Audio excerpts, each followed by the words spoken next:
Bienvenue dans cet épisode de 5 minutes pile. Suite à l'épisode d'hier consacré au voyage, je continue sur la thématique du voyage avec un apprentissage suite à un voyage. Alors c'est plus, je dirais que c'est pas quelque chose que j'ai appris, mais c'est peut-être quelque chose que j'ai compris, parce que je pense que je l'avais appris avant, mais pas forcément compris ce que j'ai compris du coup lors de mon dernier voyage.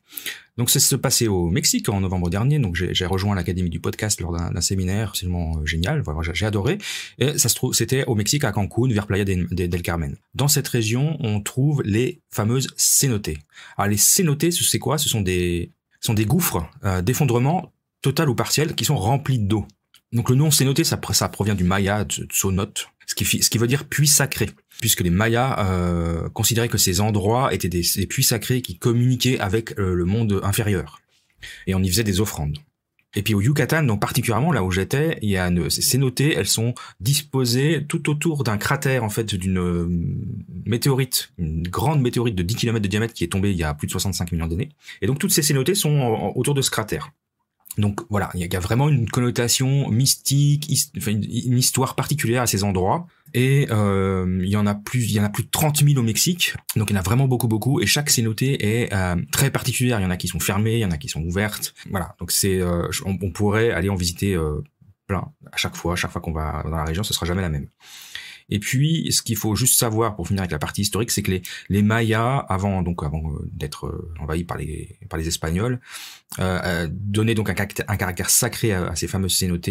C'était leur seule réserve d'eau douce, parce qu'il n'y avait pas d'eau douce en surface dans cette péninsule de Yucatan. Et donc, ils y pratiquaient ce fameux rituel qui était de jeter des victimes sacrificielles dans les eaux. Aller se baigner dans une cénote, c'est vraiment une expérience, je dirais, insolite, magique, spirituelle. Et vraiment, c'est quelque chose qu'il faut faire quand on va au Mexique. Et donc moi, je suis parti un matin avec un groupe de personnes que je ne connaissais pas. Donc on était 6 ou 7, enfin, une petite dizaine, on va dire. On est parti de l'hôtel, on a longé l'autoroute et puis on s'est enfoncé dans la jungle. Et au bout d'une demi-heure de route de jungle, donc ça faisait déjà 1h30, 2 heures qu'on était parti, on s'est retrouvé dans cet endroit, perdu au milieu de nulle part. Alors, ce qu'il faut savoir, c'est que ces cénotes appartiennent aux Mexicains. Par contre, ils doivent remplir un cahier des charges. Donc, l'État vérifie que l'exploitation des cénotes, elle est faite selon un certain cahier des charges de préservation de l'environnement, de préservation du lieu sacré, etc. Et donc on se met en maillot de bain et on pénètre, on descend dans une grotte, parce que là c'était une cénote fermée. On descend des escaliers un peu glissants, voilà, et on pénètre dans une grotte et puis on voit cette réserve d'eau. Là avec l'éclairage artificiel, ça donne une couleur un peu vert, bleu, une eau transparente, totalement pure, absolument magnifique. Et on pénètre dans ces cénotes.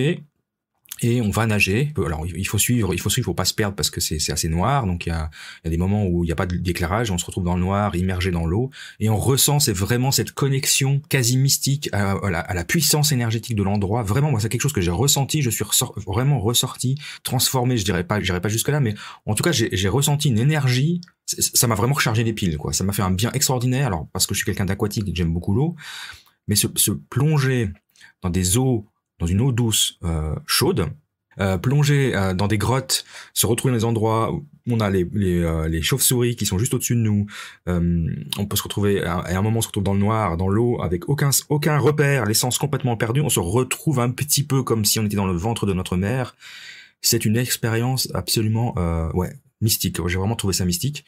Et voilà ce que j'ai compris en fait de cette expérience, c'est que à chaque fois que je voyage, je me dois d'aller visiter un lieu particulier, chargé d'histoire et chargé d'énergie. Ça peut être un lieu religieux, hein, comme des églises ou des temples bouddhiques ou je sais pas, je parle l'exemple du Mont Saint-Michel par exemple. Aller visiter des lieux un peu mystiques comme ça, qui dans lesquels vous allez ressentir une énergie particulière.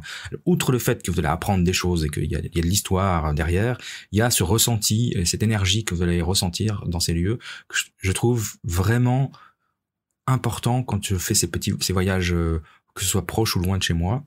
Donc voilà, c'était la petite leçon du jour, c'est aller visiter des endroits chargés d'histoire, chargés d'énergie, chargés de spiritualité, pour le ressentir et recharger les batteries et reprendre de l'énergie et y aller en respectant, sans aucun a priori, le lieu et l'histoire du lieu. Voilà, c'était la leçon du jour et je vous remercie en tout cas de m'avoir écouté sur ce court podcast et je vous retrouve très prochainement. Au revoir.